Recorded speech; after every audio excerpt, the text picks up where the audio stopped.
50 साल बाद 25 जनवरी को चांद पर लौटेगा अमेरिका। पिछले अपोलो मिशन के 50 से अधिक सालों के बाद अमेरिका अगले साल एक बार फिर चंद्रमा पर एक यान उतारने की कोशिश करेगा। एक निजी कंपनी ये कोशिश करने जा रही है।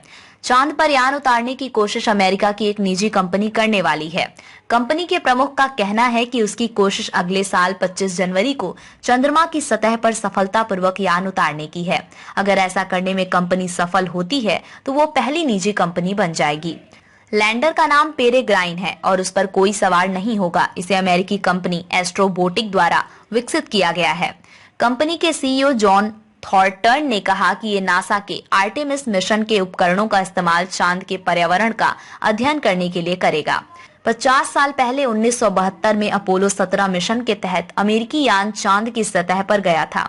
कई साल पहले नासा ने CLPS कार्यक्रम के तहत चंद्रमा पर वैज्ञानिक प्रयोग और तकनीकी भेजने के लिए अमेरिकी कंपनियों को अभियान देने का विकल्प चुना था। इस तरह की कोशिश के तहत चांद तक जाने के लिए कम लागत पर परिवहन सेवाएं और फिक्स्ड कॉन्ट्रैक्ट को तैयार करना है। पिट्सबर्ग में कंपनी के हेडक्वार्टर पर पत्रकारों से बात करते हुए थॉर्नटन ने कहा, हम यहाँ जो कोशिश कर रहे हैं उसमें एक बड़ी चुनौती चंद्रमा की सतह पर प्रक्षेपण और लैंडिंग का प्रयास करना है। उन्होंने कहा, चंद्रमा की सतह पर गए लगभग आधे मिशन ही सफल रहे हैं। निश्चित रूप से एक कठिन चुनौती है। मैं इसके हर चरण में एक साथ भयभीत और रोमांचित हो जाऊंगा। 24 दिसंबर को फ्लोरिडा से नए रॉकेट के उद्घाटन उड़ान की तारीख तय है। थॉर्नटन ने कहा कि यान को चांद की कक्षा तक पहुंचाने में कुछ दिन लगेंगे, लेकिन लैंडिंग का प्रयास करने से पहले 25 जनवरी तक इंतजार करना होगा ताकि लक्ष्य स्थान पर रोशनी की स्थिति सही हो। इस यान को इंसानी दखल के बिना चांद की सतह पर उतारने की कोशिश की जाएगी, लेकिन कंपनी के कंट्रोल सेंटर से इसकी निगरानी की जाएगी।